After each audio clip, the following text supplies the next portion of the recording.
Warning: this show now includes a mod made by Wrestling Revolution 3D Network, and I appreciate all of his work, including the other people that are involved in helping out with the mod as well.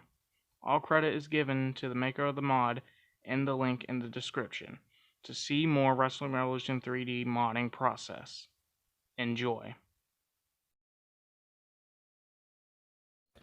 Welcome to Wsuw Underground Wrestling. This is the first show and the first episode, and we're going to start things off with a bang. Bing to the bang. With me, Tilo Tamez, as your commentator tonight. I've commentated for DPW, why not commentate for here too, as we start off with Grenade versus Brett Gray. And right now, Grenade is making his way to the ring at this moment. And he's well fitted. He's got the military look down and everything, but he has a little bit of experience with grenades. He's been throwing them around like it's nothing, but that's what he does. And right now, his opponent is making his way to the ring, and that man is Brett Gray, a trained wrestler that has been training since high school days and has now gotten its opportunity by going at Wsuw Underground Wrestling. I wonder what his skills will bring to the table for this match, but we're about to find out right now. Just letting the moment sink in that he gets to appear in a full-on show like this one.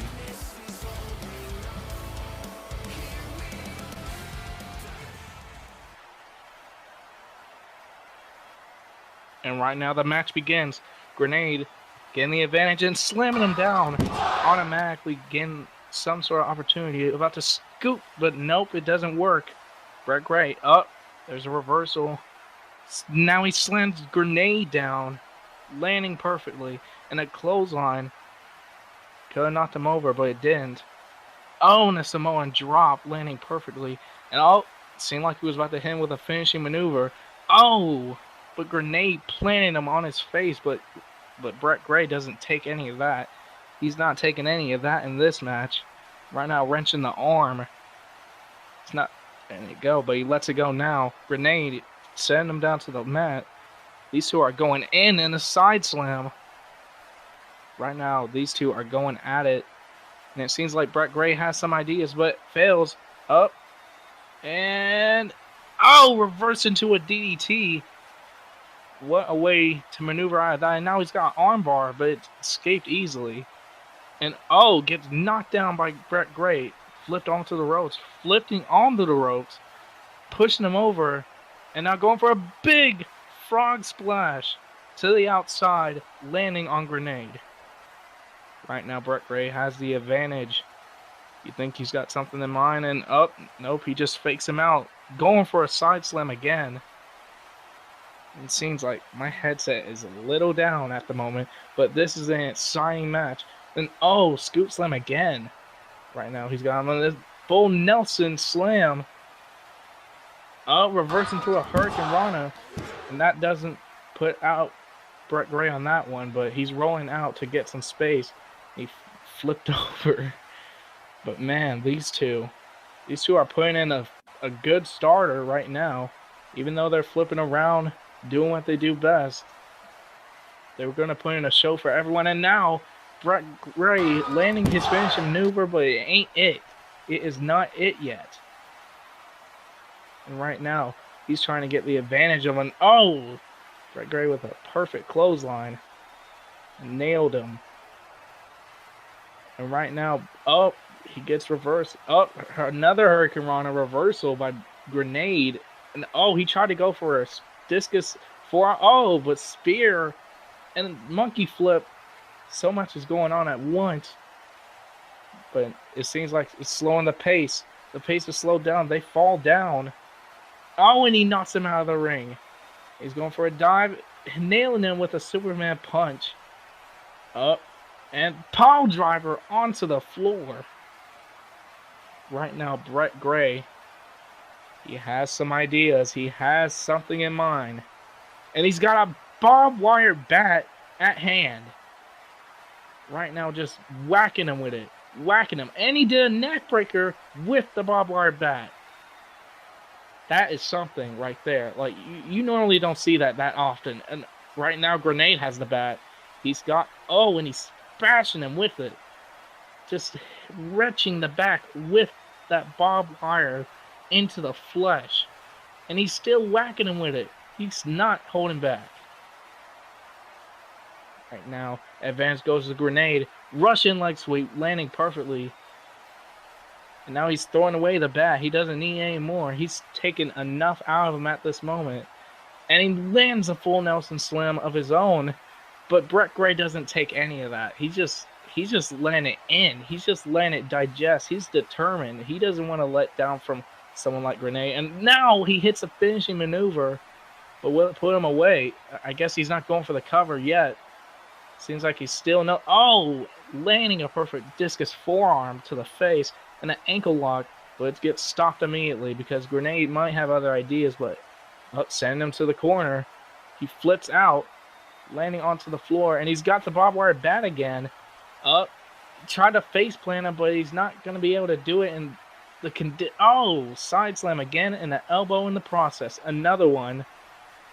Right now, these two are going at, and now Brett with the barbed wire bat, getting payback for Grenade using that bat for majority of the match, and now he tried to do something but failed to connect. And right now, reversal. He tried to stop him, but it didn't work.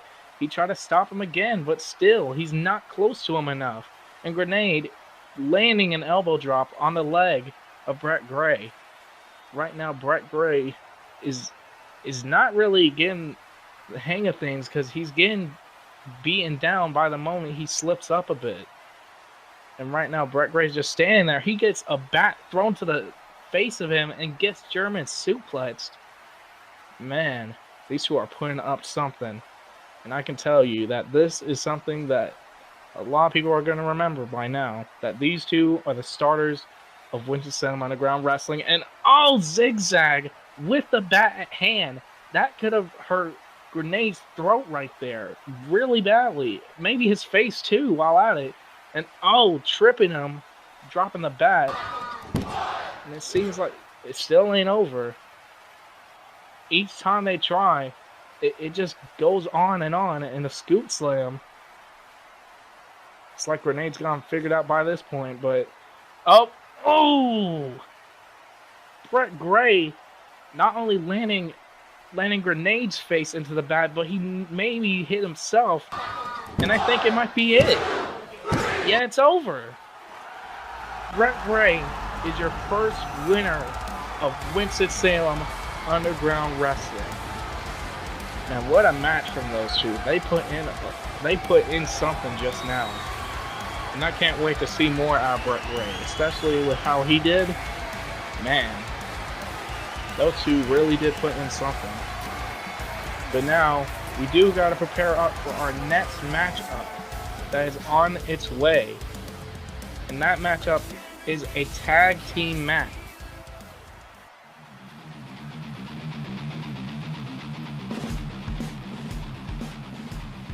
For the next match, we got Movie Made Society against the Stapled Muscle.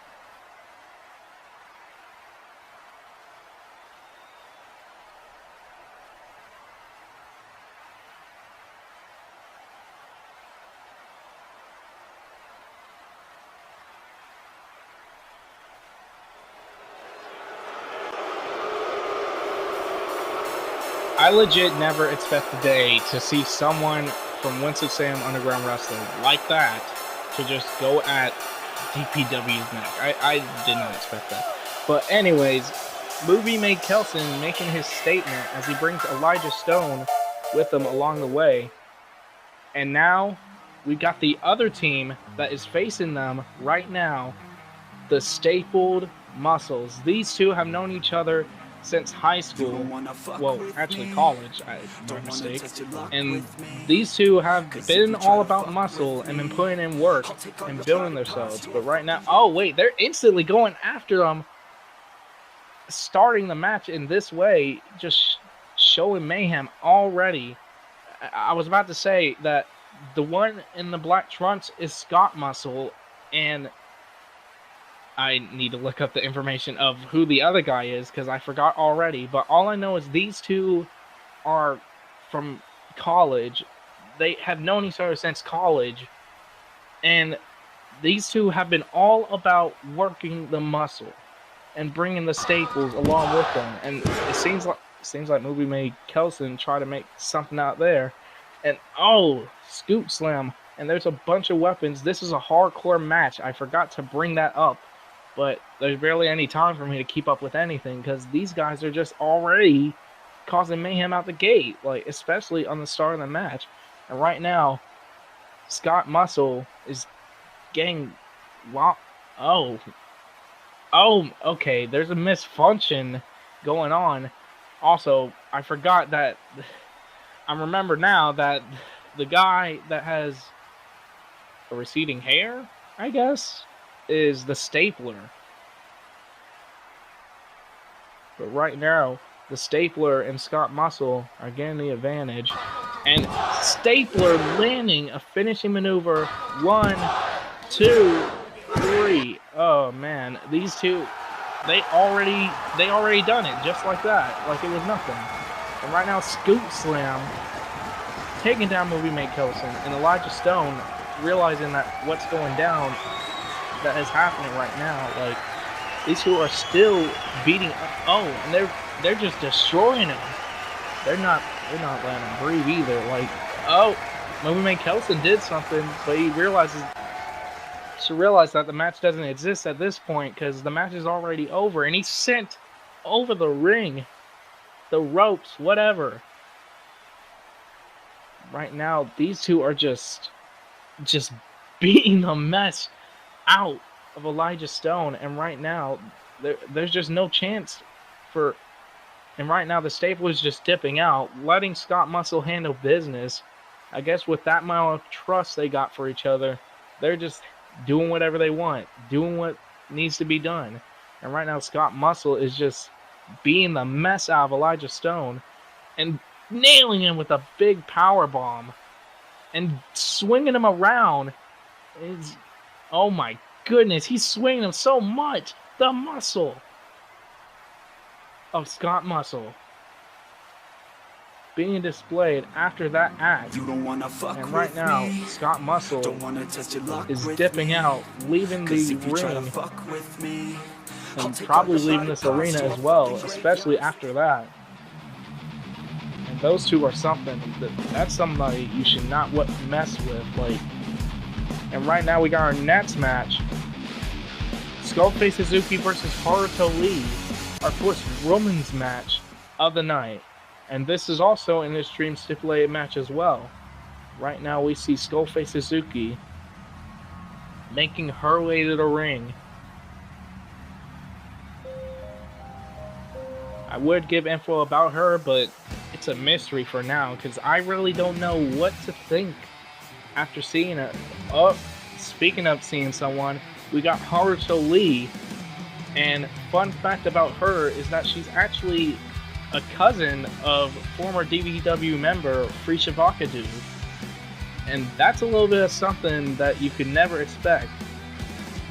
But right now, she's getting an interesting match against a competitor that's just probably out of this world for all I know. And already Suzuki just punching.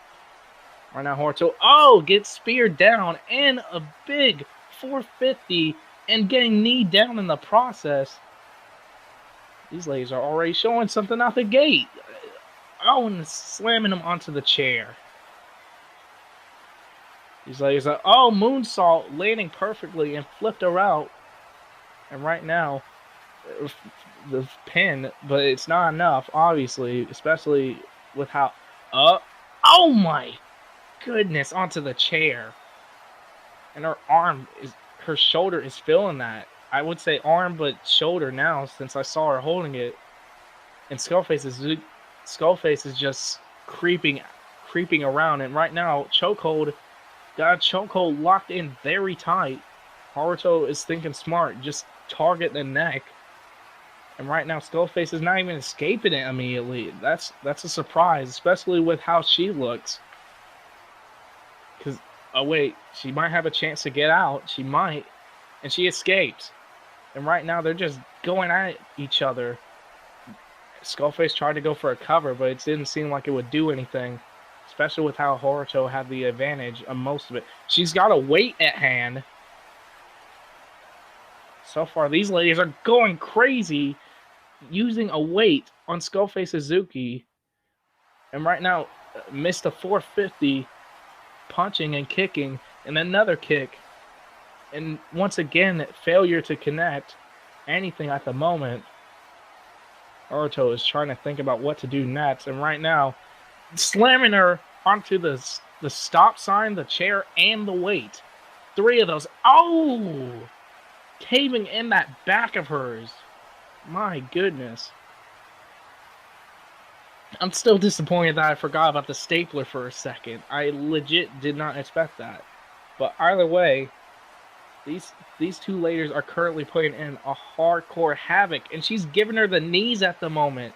But she falls over in the process. You think it would get it done, but nope. Not enough. And she's trying to grab something. She grabbed the chair, nailing the chair shot to the head. And she's wailing on her. Haruko is laying it down on Skullface Suzuki. And Hurricane Rana landing perfectly onto the barricade. And she's still wailing that chair on her. And you think Skullface Suzuki would have the advantage based on how Haruko is. There's a chance that maybe things could go around. Oh! Double knees landing. And she thought she had it, but it's not enough. She tried to go for her elbow, but it wasn't enough. Slamming her onto the mat. The reverse slam that was. And now she's double axe handling her. She's just laying it down and still continuing it. Continuing the demented assault. And she's not laying down. She's cutthroat. Sending her out of the ring. Can we possibly see Haruko go for a big dive or something? No, I guess not. Skullface Suzuki just laying Haruko down to where she belongs. And slams her down with a bulldog. And right now she's got a hole locked in. Once again, Haruko is really getting the advantage of these holds at the moment. Like, just taking it in. And, I guess things are changing the pace now with Skullface having that reversal. She must have been ready for that. And now she's picking up a weapon. Once again, she's got that plank. She's doing a cutthroat motion and throws the plank at her. And now the arm wrench. It was originally Haruko who had the arm wrench. Now Skullface Suzuki taking the game plan that Haruko had and using it to her advantage. Can we see a tap out? No tap out, but slamming her with a driver of her own, and it wasn't enough. And a big kick by Haruko Lee. Right now she got a submission locked in, going for the legs. I don't know if it's a good way to target her, but I don't know. Anything could happen. And she still gets out of it anyway. Landing an underhook slam. And right now, Skullface Suzuki reversal to a reversal and landing a reverse slam once again in a cover. Not enough. Still not enough. Apparently Haruko Lee still got she tried to hit a Hurricane Rana, the finishing maneuver, and there she is. She caught it. And she's gone for the cover. And that's it. Haruko Lee has won the match. Man, what a show this is right now. We have seen some interesting victories so far. The first match was the victory of Brett Gray and others. But for now, we got Ripper Foley versus Jim Neeson. That's the main event of the night, where it takes place in a steel cage structure. And right now, Ripper Foley making his way to the ring. He can hear the crowd chanting and going hype for this show right now. This is something else. Ripper Foley, a big fan of seeing what's going around in wrestling, but now getting to experience in his life. And right now, we got Jim Neeson. The man has lived a life of having a mask around his face for majority of the time. And we don't know the reason why that is the case, but that is expected to be revealed sometime soon. We never know. We never know in a place like this, especially with someone like him facing Ripper fully. And look at the stare down. These two men are the first guys to main event the show, and right now the cage door is getting closed and already knocking Ripper Foley's face in. And right now Jim Neeson just slamming a powerbomb X Factor, going for the cover, and not enough. It's a good start, and Ripper going for a cover even though there was no offense by him. I don't know why he thought that was a good idea. And almost nailed it again. Tried to spear him, but it did a little bit of damage. I don't know. It wasn't fully connected, but neckbreaker landed by Jim Neeson and a spine buster. And right now, Jim is just nailing Ripper right now. Just destroying him. And look at him. He's letting it in. And seems like Ripper might have a bit of advantage in going for a sharpshooter. And it's not enough. Hurricane Rana by Ripper. Didn't expect that from someone like him. And right now, reversal, and a full Nelson landing onto the...